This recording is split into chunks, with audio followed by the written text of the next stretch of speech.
Strong, that's what they call us. Africans, women, survivors. But nobody ever asks what it cost us to become strong. We were taught to endure, to be silent, to smile through pain, to call suffering culture, and silence respect. So we learned how to survive, but never to feel. And when you don't feel, your wounds don't heal. This series is about the pain behind the strength, the trauma behind the smile, the scars behind the success. Here, we name what was never named. We feel what was never allowed. We heal what was never protected.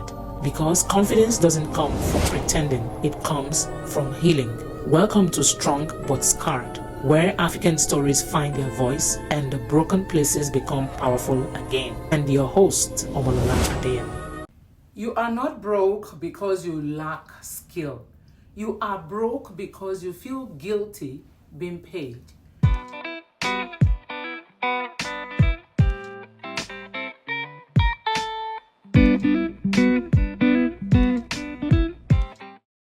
You are not broke because you lack skill.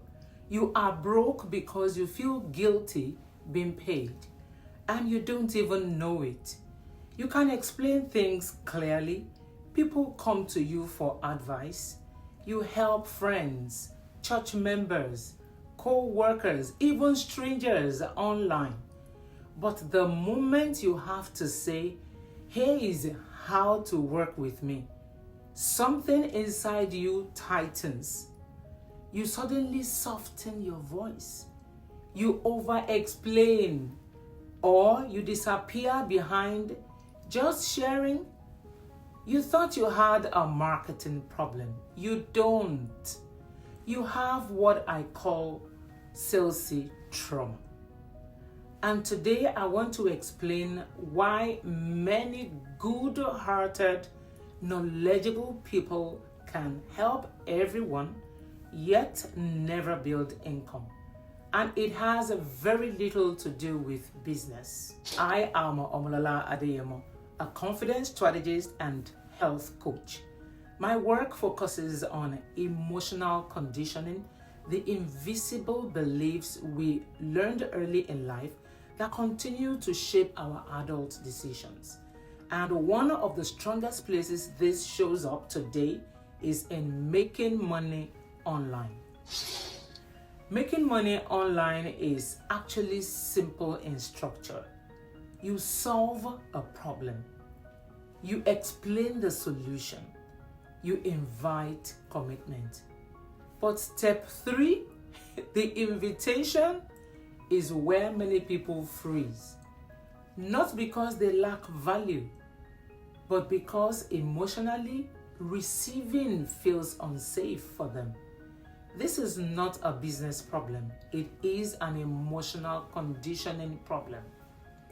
So I want to show you the 5 emotional blocks that make good people uncomfortable, turning real help into paid help. It is the salesy trauma framework. It explains why good people struggle to make money online. The 5 parts of the salesy trauma framework. Part 1. The purity belief. Many of us were raised with a silent rule. If you truly care, you don't charge. Helping must be free to be good. So today, when you create a course, coaching, consulting, or service, your mind says, if I price this, I am monetizing people's pain. But here's the truth. Free help comforts people. Structured help changes people. When someone pays, they don't just listen, they commit. You are not selling kindness. You are organizing care. Part 2.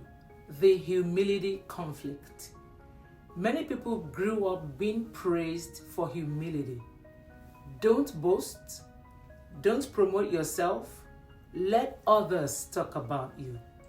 This actually explains where I have lived until, and this may be your own until as well. Business requires clarity. You must say, I can help you with this. Your nervous system interprets that as pride. So you hide your expertise behind phrases like, "I'm just sharing." And the result? Someone less qualified but more confident appears more authoritative. Humility is not hiding your value. Humility is using your value responsibly. Part 3, rejection fear.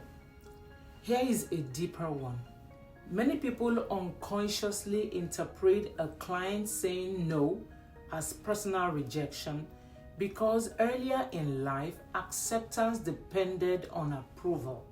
So offering your service feels emotionally risky. But a person declining your offer is not rejecting you.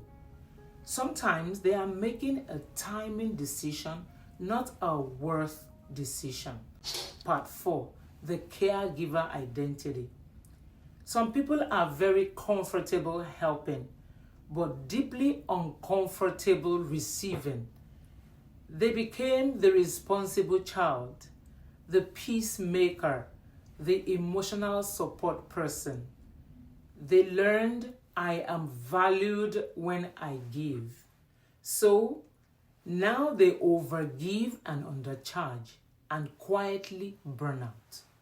Service without structure becomes self-neglect. Part 5, impact avoidance. This one surprises people. Sometimes the fear is not money. It is responsibility. Because when people pay, expectation increases. Structure is required, leadership is required. So the brain protects you by keeping you in content mode instead of solution mode. Visibility feels safer than responsibility, but responsibility is where impact lives. Do you know this also affects your audience? Interestingly, your audience often carries the same conditioning. They watch for years. They agree with everything. They feel helped but never invest. Not because your work lacks value, but because they were also taught help should be free. Payment is not punishment, it is participation. In conclusion, selling at its highest form is not convincing. It is clearly explaining who you help, and how someone can access that help. Free content only creates awareness. Guided support creates change. The problem is not that you sound salesy. The problem is that you were never emotionally taught it is safe to receive. Confidence is not only the ability to speak boldly, it is the ability to stand behind the value you carry without apology. And this is exactly why I do the work I do, helping people rebuild confidence so they can show up in life, purpose, and even business without guilt. If this explained something you've been experiencing, subscribe and stay with me here. Sometimes the next level of your life is not a new strategy, it is a new permission.